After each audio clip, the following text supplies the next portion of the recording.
یاد رکھنا وہ ایک مکھی کے پر کے برابر بھی آپ کو مدد نہیں کر سکتا، وہ کچھ نہیں دے سکتے۔ دینے والی ذات بس اللہ کی ہے، مدد کرنے والی ذات بس اللہ کی ہے، مشکل کشا بس اللہ ہے، حاجت روا بس اللہ ہے۔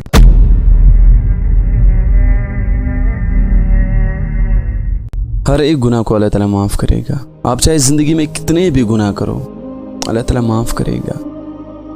کوئی چوری کرے تو اللہ تعالیٰ معاف کرے گا، کوئی جھوٹ بولے تو اللہ تعالیٰ معاف کرے گا، کوئی بدکاری کرے تو اللہ تعالیٰ معاف کرے گا، کوئی چاہے پہاڑوں کے برابر گناہ کرے تو اللہ تعالیٰ معاف کرے گا، کیونکہ وہ معاف کرنے والی ذات ہے۔ لیکن ایک ایسا گناہ ہے جس کی کوئی معافی نہیں ہے، وہ گناہ اتنا بڑا ہے کہ جس سے بڑا کوئی گناہ نہیں ہے۔ This is one of the biggest sin، جو گناہوں میں سب سے بڑا گناہ ہے۔ جو کوئی گناہ کرتے کرتے مر گیا تو سیدھا جہنم میں جائے گا، جس کی کوئی گارنٹی نہیں ہے جنت میں جانے کی، اور وہ گناہ ہے شرک، اللہ کے ساتھ کسی اور کو شریک ٹھہرانا۔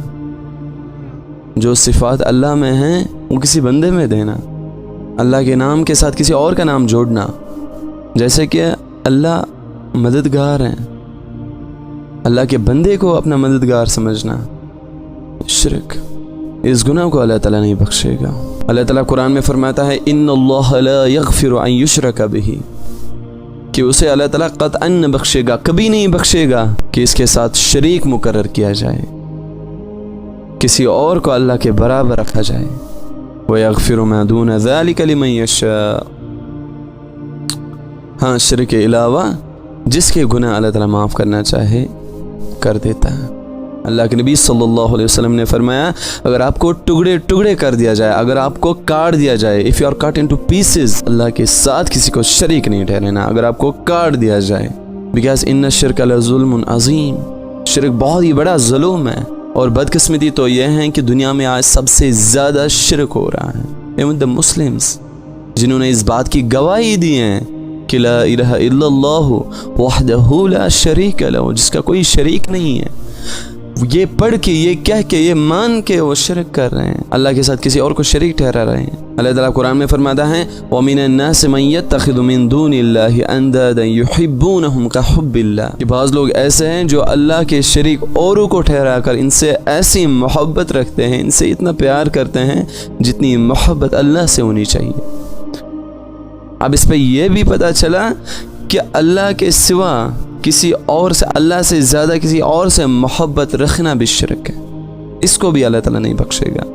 دنیا میں سب سے زیادہ محبت اگر کرنی ہے وہ ہے اللہ، اور اس کے بعد نبی صلی اللہ علیہ وسلم سے۔ اب جب ان مشرکوں کو کہا جائے کہ آپ تو شرک کر رہے ہو، غیر اللہ کو پکار رہے ہو، تو واپس جواب میں کہتے ہیں کہ ہم تو ان سے مانگ نہیں رہے ہیں، ہم تو ان کے ذریعے اللہ تک اپنی عرضی پہنچا رہے ہیں، کیا اللہ سن لے؟ ہماری کیا اوقات ہے کہ ہم اللہ کو مانگ لیں؟ کیوں نہیں ہے اوقات؟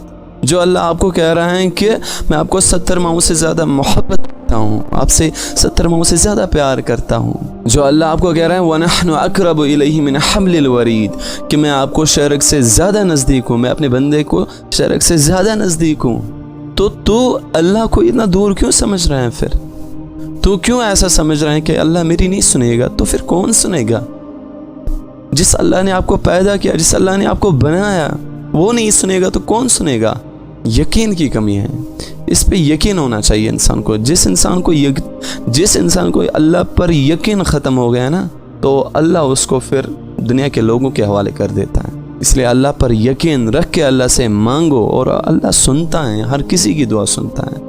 یاد رکھنا اللہ کے سوا آپ جن کو پکار رہے ہو نا، جن کو اپنا مددگار سمجھ رہے ہو، جن کو اپنا مشکل کشا سمجھ رہے ہو، جن کو اپنا حاجت روا سمجھ رہے ہو، یاد رکھنا وہ ایک مکھی کے پر کے برابر بھی آپ کو مدد نہیں کر سکتا، وہ کچھ نہیں دے سکتے۔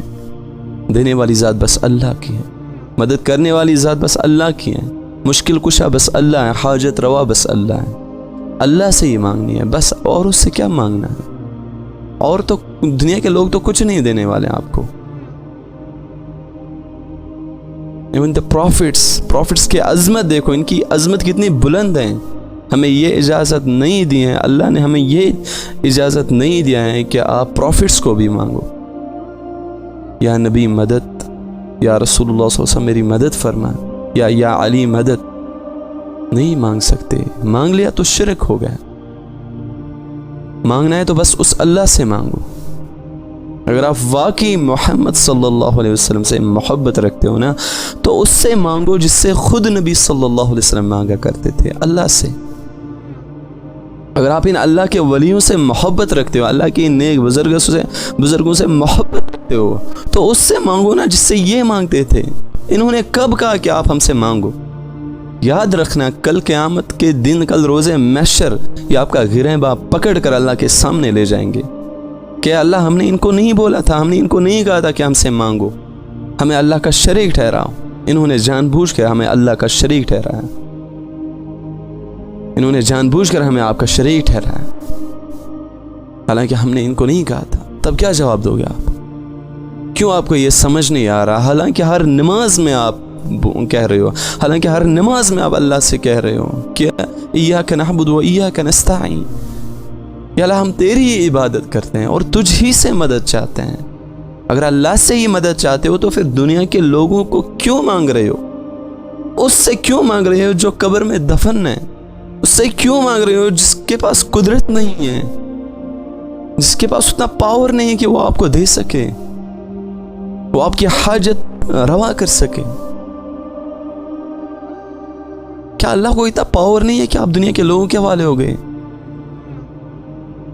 کیا اللہ کو اتنی طاقت نہیں ہے کہ وہ آپ کو دے سکے کہ آپ دنیا کے لوگوں کے، آپ کسی قبر والے کو پکار رہے ہو مدد کے لیے؟ اس لیے اپنے آپ کو بچاؤ، قبروں کے حوالے مت ہو جاؤ، قبروں پہ اپنی جولی نہ پھیلاؤ، درگاہوں پہ اپنی جولی نہ پھیلاؤ، کیونکہ وہ تو خود اللہ کے بندے ہیں، وہ خود محتاج ہیں، وہ آپ کو کیا دے سکتے ہیں؟